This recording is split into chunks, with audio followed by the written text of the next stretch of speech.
নমস্কার বন্ধুরা, আমি সুমন আর আমার এই ছোট্ট ছাদ বাগানে তোমাদের সবাইকে স্বাগত।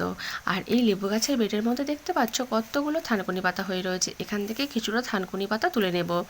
আর এখানে যতগুলো গাছ দেখতে পাচ্ছ থানকুনি পাতার, একটাও গাছ কিন্তু আমি এর মধ্যে বসাইনি, এগুলো কিন্তু সব এমনিতেই হয়েছে। এরকম অনেকগুলো থানকুনি পাতার গাছ কিন্তু আমার অন্যান্য গাছের গোড়ায় হয়ে রয়েছে।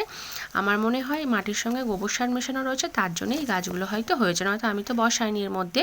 আর এখান থেকে সব আমি বড় পাতাগুলো তুলে নিয়েছি। এই দেখো, একটা বেডের মধ্যে থেকে এতগুলো পাতা হয়েছে। আর এখানেও হচ্ছে একটা গাছ রয়েছে, এখান থেকেও সব পাতাগুলো তুলে নেব। এটাও কিন্তু এমনিতেই হয়েছে। আর এই গাছ কিন্তু একটা বসালে একটা থেকে কিন্তু অনেকগুলো তৈরি হয়ে যায়। এখানে আমি যে একটা নীল জবা ফুল গাছের ডাল থেকে চারা তৈরি করেছি, সেই চারাটার মধ্যে বসিয়েছি। এখানেও দেখতে পাচ্ছ কতগুলো গাছ হয়েছে। ভাবছি এখান থেকে এই গাছগুলো তুলে নিয়ে অন্য জায়গায় সব বসিয়ে দেব, তাহলে কিন্তু এই নীল জবা ফুলের গাছটা ভালো হবে।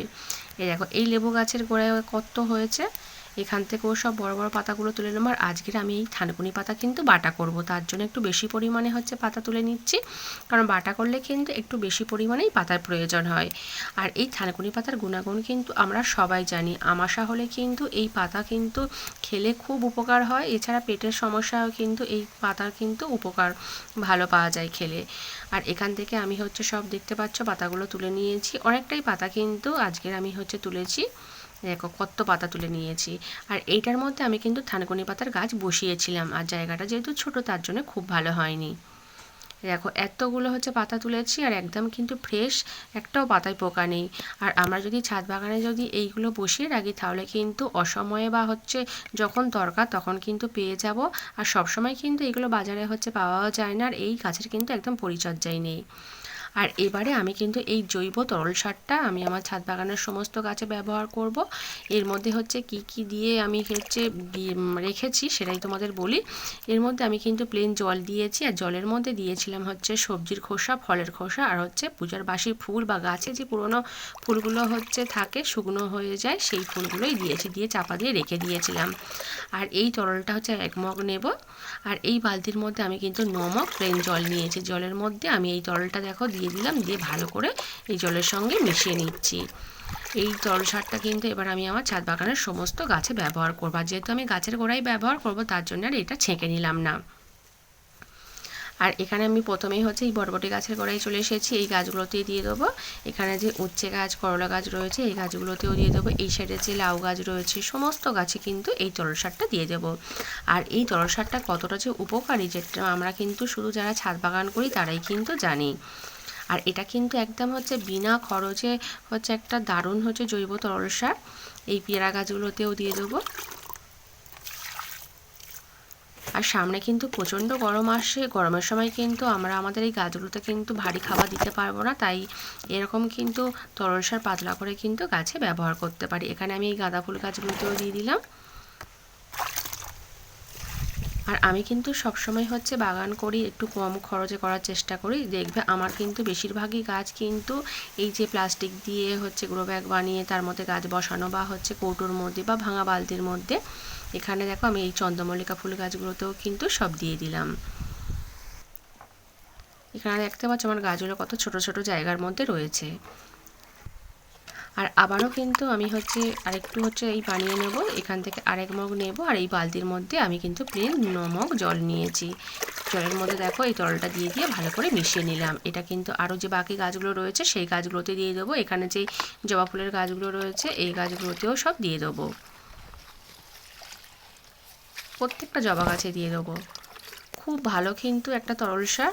তোমরা যারা এখনও হচ্ছে এই সবজি পচা হচ্ছে তরল সারটা ব্যবহার করোনি, ব্যবহার করে কিন্তু দেখতে পারো। এখানে যে আমার এই কুল গাছগুলো রয়েছে, এই কুল গাছেও দিয়ে দেবো। এরকম কুল গাছে কিন্তু আবার ফুল চলে এসেছে। এখানে যে দুটো গাছ রয়েছে এই দুটো গাছে দেবো। আর যে এই সাইডে দুটো যে আমি গাছ রিপোর্টিং করেছি ওই গাছগুলোতেও দিয়ে দেবো। দেখো ওই গাছগুলোতেও দিয়ে দিয়েছি। এখানে কিন্তু আমার হচ্ছে সব গাঁদা ফুল গাছ, তারপরে হচ্ছে এই চন্দ্রমল্লিকা ফুল গাছ, কুল গাছ, সমস্ত গাছে দেওয়া হয়ে গিয়েছে এই সাইডে। আর এই সাইডেও হচ্ছে এই কুল গাছগুলো, এই পেয়ারা গাছগুলোতেও দেওয়া হয়ে গিয়েছে। আর এইদিকে আমি হচ্ছে যেই জবা ফুল গাছ, লেবু গাছগুলো রয়েছে এই সাইডেও কিন্তু সব দিয়ে দিয়েছি। একদম কিন্তু ম্যাজিকের মতো কাজ করে এই তরল সারটা। তোমরা কিন্তু একবার ব্যবহার করে দেখতে পারো যারা এখনও ব্যবহার করোনি। আর এবারে আমি কিন্তু 2 রকমের ফুলের হচ্ছে বীজ বসাবো। এটা হচ্ছে সাদা রঙের হচ্ছে ডবল প্যাটার্নের অপরাজিতা ফুলের বীজ। এই কলমি শাকের বেডটার মধ্যে ছড়িয়ে দিলাম। এখান থেকে চারা উঠলে আবার তুলে নিয়ে অন্য জায়গায় বসিয়ে দেব। আর এটা হচ্ছে দোপাটি ফুলের বীজ। এখন কিন্তু দোপাটি ফুল হচ্ছে আমার নিচে গাছ রয়েছে, সেখানে ফুল ফুটছে, তাই ভাবলাম বীজ রয়েছে, কিছুটা বীজ চারিদিকে ছড়িয়ে দিই। এখানে এই বরবটি গাছের এই বেডটার মধ্যে দিয়ে দিলাম, এই নোটের শাকের বেডটার মধ্যে, আর এই বেডটার মধ্যেও কিছুটা দিয়ে দিলাম। এই 3-4টে বেডের মধ্যে কিছুটা দিয়ে দিলাম। সব বীজ থেকে আবার চারা নাও উঠতে পারে, এবার চারা উঠলে তারপরে আমি তুলে অন্য জায়গায় বসিয়ে দেব। আর এই বেডটার মধ্যে আমি কিন্তু প্রথমে 2টো কুমড়োর বীজ দিয়েছিলাম, আর অনেক দিন হয়ে গিয়েছিল বীজ থেকে চারা ওঠেনি, তাই আমি 4টে কোণে 4টে ঝিঙের বীজ দিয়েছিলাম। এখন দেখছি দেখো একটা কুমড়োর বীজ থেকে চারা উঠেছে। আবার ঝিঙের বীজগুলো ওখান থেকে উঠলে তুলে নিয়ে আবার অন্য জায়গায় আমাকে বসাতে হবে। আর এই গ্যারুলাস ফুল গাছগুলোতে কিন্তু ফুলই এলো না। এখানে আমি 2টো বাল্ব বসিয়েছিলাম, কোনো গাছেই কিন্তু ফুল এলো না। এই প্রথমবার আমি এই বাল্ব আমার ছাদ বাগানে বসিয়েছি, তাও কিন্তু ফুল হলো না। কত আশা করেছিলাম যে ফুল ফুটবে, দেখবো কেমন কালার হয়, কিন্তু ফুলই হলো না। আর এই লেবু গাছটাতে দেখো কি পরিমাণে ফুল এসেছে। প্রত্যেকটা ডালের মাথায় দেখতে পাচ্ছ ফুল কিন্তু ভর্তি। আর এই গাছটা দেখাচ্ছি কারণ এই গাছটা আমি কিন্তু একদম ছোট্ট মতো একটা ডাল থেকে চারা তৈরি করেছিলাম, আর সেই চারা গাছটা এখন এত বড় হয়ে গিয়েছে, আর সেই গাছে দেখো ফুলও চলে এসেছে। যখন আমরা কোনো একটা ছোট ডাল থেকে ফুলের চারা হোক বা ফলের চারা তৈরি করি, সেই গাছে যখন ফুল ফল হয় খুব কিন্তু ভালো লাগে। আর আজ এই পর্যন্ত, টাটা।